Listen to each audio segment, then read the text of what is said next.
నమస్కారం. NI news కి స్వాగతం. హెడ్లైన్ చూద్దాం.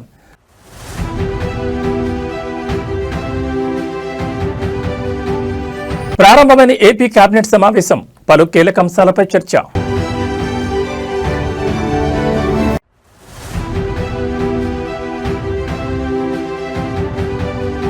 ఇవాళ కాంగ్రెస్ కీలక సమావేశం, మున్సిపల్స్ పై ప్రధానంగా చర్చ.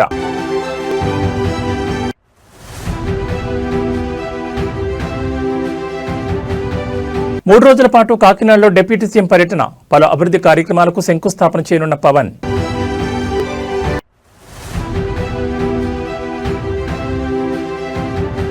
మున్సిపాలిటీల ఎన్నికలపై కీలక అప్డేట్, రాష్ట్ర వ్యాప్తంగా ఒకే విడతలో ఎన్నికలు.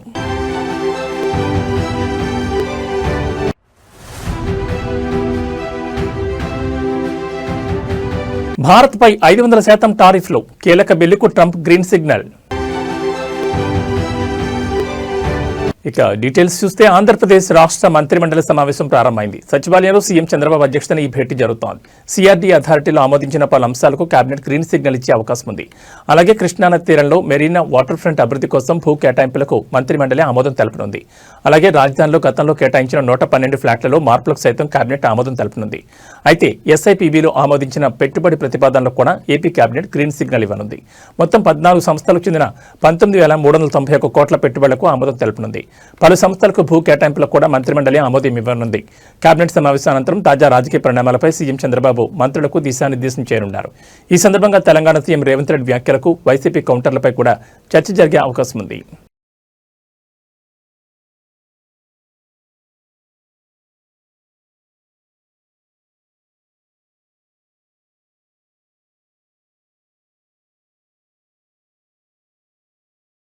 రాష్ట్రంలో త్వరలో జరగబోయే మున్సిపల్ ఎన్నికల్లో విజయం సాధించడమే లక్ష్యంగా కాంగ్రెస్ పార్టీ కీలక సమావేశాలు నిర్వహిస్తోంది. అందులో భాగంగానే టీపీసీసీ విస్తృత స్థాయి కార్యవర్గ సమావేశాన్ని గాంధీభవన్లో నిర్వహిస్తోంది. TPCC chief MLC Mahesh Kumar Goud అధ్యక్షతన జరిగే కీలక భేటీలో CM Revanth Reddy, TPCC chief Mahesh Kumar Goud, Congress incharge Meenakshi Natarajan, AICC కార్యదర్శులు పాల్గొనున్నారు. ప్రధానంగా మున్సిపల్ ఎన్నికల్లో అమలు చేసే వ్యూహాలపై చర్చించనున్నారు. మున్సిపల్ ఎన్నికలపై తాజాగా రేవంత్ రెడ్డి, మహేష్ కుమార్ గౌడ్ చర్చించారు. ఇటీవల పంచాయతీ ఎన్నికల్లో కాంగ్రెస్ సర్పంచ్ స్థానాలను గణనీయ సంఖ్యలో గెలుచుకున్న ప్రత్యర్థి బీఆర్ఎస్ కూడా సర్పంచ్ ఎన్నికల్లో ఆశించిన దానికంటే పనితీరుని ఎక్కువగానే కనబరిచింది. దీంతో అధికార పార్టీ అలర్ట్ అయింది. మున్సిపల్ ఎన్నికల్లో అలాంటి అవకాశాలను ప్రత్యర్థి పార్టీలకు ఇవ్వకుండా అన్ని మున్సిపాలిటీలను క్లీన్ స్వీప్ చేయాలన్న లక్ష్యంతో ప్రణాళికలు రచిస్తోంది. ప్రతి వార్డ్, డివిజన్ నుంచి 6 చెప్పిన అభ్యర్థుల జాబితాను రూపొందించి వారిలో సమర్థులైన కోసం సర్వే నిర్వహించాలని పార్టీ నిర్ణయించింది. అలాగే కేంద్ర ప్రభుత్వం ఉపాధి హామీ పథకం పేరు మార్చిన తీరుపై చర్చించే అవకాశం ఉందని పార్టీ వర్గాలు తెలిపాయి. మరోవైపు కృష్ణా, గోదావరి జలాలపైన విపక్షాల ఆరోపణలు, విమర్శలు తిప్పికొట్టేలా కార్యాచరణ తీసుకుంటారని, అసెంబ్లీలో పవర్ పాయింట్ ప్రజెంటేషన్ ద్వారా ఇచ్చిన అంశాలను ప్రజల్లోకి మరింత బలంగా తీసుకెళ్లేలా కార్యాచరణ ఉంటుందని పార్టీ నేతలు పేర్కొంటున్నారు. మరోవైపు డీసీసీల కూర్పు అంశం చర్చకొచ్చే అవకాశం ఉన్నట్టు తెలుస్తోంది. ఈ నెల 15న మండలాధ్యక్షుల నియామకాన్ని చేపట్టనున్నారు.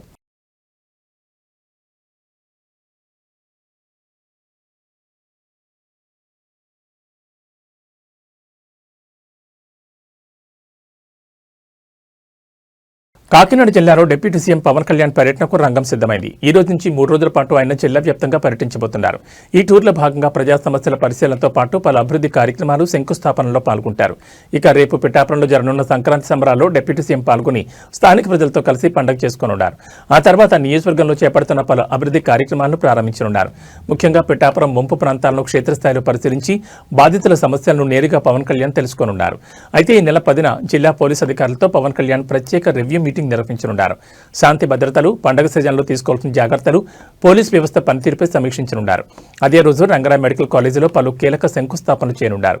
ఈ కార్యక్రమంలో డిప్యూటీ సీఎం పవన్ కళ్యాణ్ వెంట మంత్రులు ఆనం రామనారాయణ రెడ్డి, నారాయణ, కందుల దుర్గేష్ పాల్గొంటారు. జిల్లా అభివృద్ధిపై తీసుకుంటున్న నిర్ణయాలు, అమలు చేస్తున్న ప్రాజెక్టుల పురోగతిపై మంత్రులతో కలిసి చర్చించనున్నారు. కాగా డిప్యూటీ సీఎం పర్యటన నేపథ్యంలో జిల్లాలో ఏర్పాట్లు చురుగ్గా కొనసాగుతున్నాయి.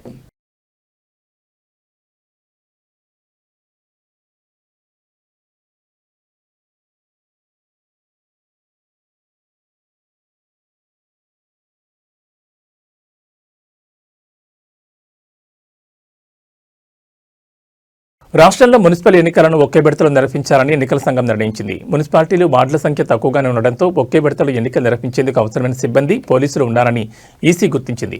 ఒకే విడతలో ఎన్నికల నిర్వహణకు అన్ని ఏర్పాట్లు చేయాలని జిల్లా యంత్రాంగానికి సూచించినట్లు సమాచారం. ఒకే విడతలో ఎన్నికలు నిర్వహిస్తే ఎలాంటి సమస్యలు ఉండవని జిల్లా యంత్రాంగం సైతం ఓకే చెప్పినట్టు తెలుస్తోంది. ఒకరోజు ఎన్నికలు, మర్నాడు ఓట్ల లెక్కింపు చేయనున్నారు. ఈ క్రమంలోనే ప్రతి పోలింగ్ స్టేషన్లో వెబ్ కాస్టింగ్ నిర్వహించాలని ఈసీ యోచిస్తోంది. రాష్ట్రంలోని పోలింగ్ కేంద్రాలపై ఇంకా స్పష్టత రాలేదు. ప్రస్తుతం 116 మున్సిపాలిటీలు, 7 కార్పొరేషన్లకు ఒకేసారి బ్యాలెట్ విధానంలో ఎన్నికలు నిర్వహించనున్నారు. ఇప్పటికే నిర్ణయం తీసుకున్నారు. జిల్లాలో అధికారులు బ్యాలెట్ బాక్సులను సిద్ధం చేయగా జిల్లాలో మున్సిపాలిటీలు, వార్డుల సంఖ్యకు అనుగుణంగా బ్యాలెట్ బాక్సులను అందుబాటులో ఉంచారు. పోలింగ్ స్టేషన్ల సంఖ్యకు అనుగుణంగా బ్యాలెట్ బాక్సులను అధికారులు సిద్ధం చేస్తున్నారు. పార్టీల పరంగా ఎన్నికలు కావడంతో పార్టీల గుర్తులను బ్యాలెట్ పేపర్పై ముందుగా ముద్రిస్తారు. ఆ తర్వాత ఇండిపెండెంట్ అభ్యర్థుల పేర్లను పొందుపరుస్తారు. నోటా గుర్తు సైతం ఈసారి బ్యాలెట్ పేపర్ మీద ముద్రించనున్నారు. ప్రతి జిల్లాలో తక్కువ సంఖ్యలో మున్సిపాలిటీలు ఉన్నందున తక్కువ సంఖ్యలోనే పోలీస్ సిబ్బంది అవసరమవుతారని అంచనాకు వచ్చిన జిల్లా యంత్రాంగం ఒకే దశలో ఎన్నికలు నిర్వహించేందుకు గ్రీన్ సిగ్నల్ ఇచ్చింది. మున్సిపాలిటీ ఎన్నికల నిర్వహణకు వార్డుల వారీగా తుది ఓటర్ల జాబితాను పకడ్బందీగా రూపొందించాలని రాష్ట్ర ఎన్నికల కమిషనర్ రాణి కుముదిని జిల్లా కలెక్టర్లు, మున్సిపల్ కమిషనర్లను ఆదేశించారు. హైదరాబాద్ నుంచి రాణి కుముదిని జిల్లాల కలెక్టర్లు, మున్సిపల్ అధికారులతో ఎన్నికల ఏర్పాట్లపై సమీక్షించారు. మున్సిపాలిటీలు, కార్పొరేషన్లకు సాధారణ ఎన్నికల నిర్వహణ, ఓటర్ల జాబితా తయారీ, ప్రచురణ, ఇతర సంబంధిత అంశాలపై దిశానిర్దేశం చేశారు.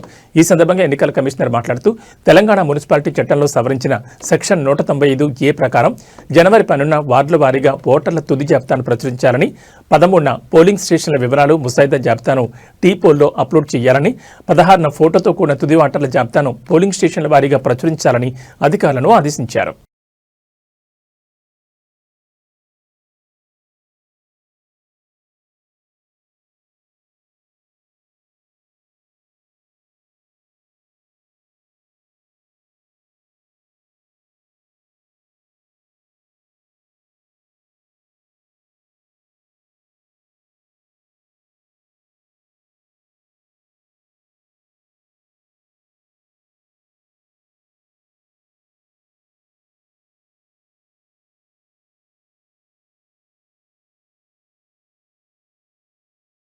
రాయలసీమ లిఫ్ట్ ఇరిగేషన్ ప్రాజెక్టు విషయంలో ముఖ్యమంత్రి చంద్రబాబు నాయుడు తీరుపై మాజీ సీఎం వైఎస్ జగన్మోహన్ రెడ్డి తీవ్రస్థాయిలో విమర్శలు గుప్పించారు. రాయలసీమ ప్రజల ప్రయోజనాలను చంద్రబాబు తెలంగాణకు తాకట్టు పెట్టారని ఆయన ఆరోపించారు. తెలంగాణ అసెంబ్లీలో రేవంత్ రెడ్డి చేసిన వ్యాఖ్యలను ప్రస్తావిస్తూ జగన్ కీలక వ్యాఖ్యలు చేశారు. తాను అడిగినందుకే చంద్రబాబు రాయలసీమ ప్రాజెక్టును ఆపేశారని తెలంగాణ సీఎం స్వయంగా అసెంబ్లీ సాక్షిగా చెప్పారు. ఇది చంద్రబాబు సీమ ప్రజలకు చేసిన ద్రోహం కాదా అని జగన్ ప్రశ్నించారు. రాయలసీమకు నీరందించి ఈ ప్రాజెక్టు విషయంలో చంద్రబాబు విలన్గా మారారని, కేవలం రాజకీయ ప్రయోజనాల కోసం రాష్ట్రాన్ని అమ్మేశారని జగన్ మండిపడ్డారు. రాయలసీమ లిఫ్ట్ ఇరిగేషన్ పనులను ఆపేయాలి అని అంటూ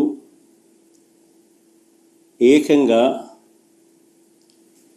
తెలంగాణ ముఖ్యమంత్రి గారు అసెంబ్లీలో క్లోజ్ డోర్ మీటింగ్లో తాను అడిగానని, తన మీద గౌరవంతో చంద్రబాబు గారు ప్రాజెక్టును ఆపేశారు అని ఏకంగా తెలంగాణ ముఖ్యమంత్రి తెలంగాణ నిండు అసెంబ్లీ సభలో వాళ్ళ రిలేషన్షిప్ గురించి, చంద్రబాబు నాయుడు గారు రాష్ట్రాన్ని ఎలా అమ్మకానికి పెట్టారు అన్న వాస్తవాల గురించి ఏకంగా రేవంత్ రెడ్డి గారు అన్న మాటలు నిజంగా ఇది చూసిన తర్వాత ఒకసారిగా రాష్ట్ర ప్రజలకు అందరికీ కూడా, రైతన్నలందరికీ కూడా, మరీ ముఖ్యంగా రాయలసీమ, నెల్లూరు ఈ ప్రాంతాలకు సంబంధించిన రైతులకు నిజంగా చంద్రబాబు నాయుడు అనే వ్యక్తి ఒక విలన్ క్యారెక్టర్ కింద కనిపిస్తుంది. ఏపీఎస్ఆర్టీసీలో సమ్మె వాతావరణం నెలకొంది. అద్దె బస్సుల యజమానులు సమ్మెశారని మోగించారు. తమకు చెల్లించే అద్దెను పెంచాలని డిమాండ్ చేస్తూ ఈ నెల 12వ తేదీ నుంచి రాష్ట్ర వ్యాప్తంగా బస్సులు నిలిపివేయనున్నట్లు హెచ్చరించారు. ఈ మేరకు గురువారం ఆర్టీసీ యాజమాన్యానికి సమ్మె నోటీసు ఇచ్చేందుకు సిద్ధమయ్యారు. స్త్రీశక్తి పథకం అమలు తర్వాత బస్సుల్లో రద్దీ విపరీతంగా పెరిగిందని, దీనివల్ల తమపై అదనపు భారం పడుతోందని యజమానులు చెబుతున్నారు. మరోవైపు పెరిగిన ఇంధన, నిర్వహణ ఖర్చులతో నష్టాలు వస్తున్నాయని, ఈ పరిస్థితుల్లో అద్దె పెంచడం తప్పనిసరని వారు వాదిస్తున్నారు. ఈ విషయంపై ఆర్టీసీ యాజమాన్యంతో చర్చలు జరిపినా ఫలితం లేకపోయింది. యాజమాన్యం నెలకు అదనంగా 5,200 ఇచ్చేందుకు ముందుకొచ్చినా ఈ పెంపు చాలా స్వల్పమని యజమానులు సంఘాలు తీవ్ర అసంతృప్తిని వ్యక్తం చేశాయి. తమతో చర్చించి అద్దెను మరింత పెంచాలని కోరుతూ సమ్మెకు దిగుతున్నట్లు స్పష్టం చేశాయి.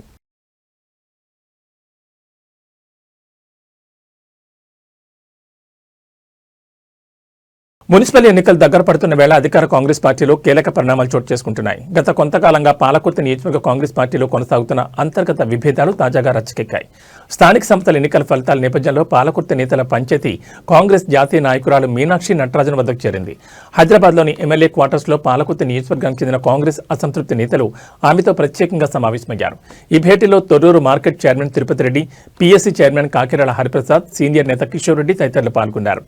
నియోజకవర్గంలో ఎమ్మెల్యే యశస్విని రెడ్డి, ఆమె అత్త ఝాన్సీ రెడ్డిల పనితీరుపై అసమ్మతి నేతలు మీనాక్షి నటరాజన్కు ఫిర్యాదు చేసినట్టు తెలుస్తోంది. ఇటీవల జరిగిన స్థానిక సంస్థల ఎన్నికల్లో ఎమ్మెల్యే యశస్విని రెడ్డి, ఝాన్సీ రెడ్డిలు మేజర్ గ్రామ పంచాయతీలను గెలిపించుకోవడంలో విఫలమయ్యారని వారు పేర్కొన్నారు. కాగా తాము మాత్రం తమ సొంత బలంతో 10 మేజర్ గ్రామ పంచాయతీలను కైవసం చేసుకున్నామని, పార్టీ పటిష్టత కృషి చేస్తున్నా తమకు పార్టీలో సరైన గుర్తింపు దక్కడం లేదని అసమ్మతి నేతలు మీనాక్షి నటరాజన్కు ఆవేదన వ్యక్తం చేశారు. ఈ ఫిర్యాదుల నేపథ్యంలో ఆమె ఎటువంటి నిర్ణయం తీసుకుంటారనే దానిపై తీవ్ర ఉత్కంఠ నెలకొంది.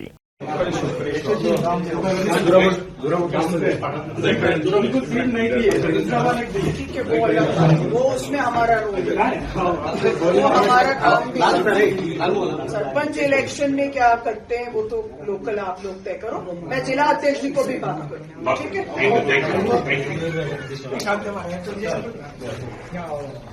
ठीक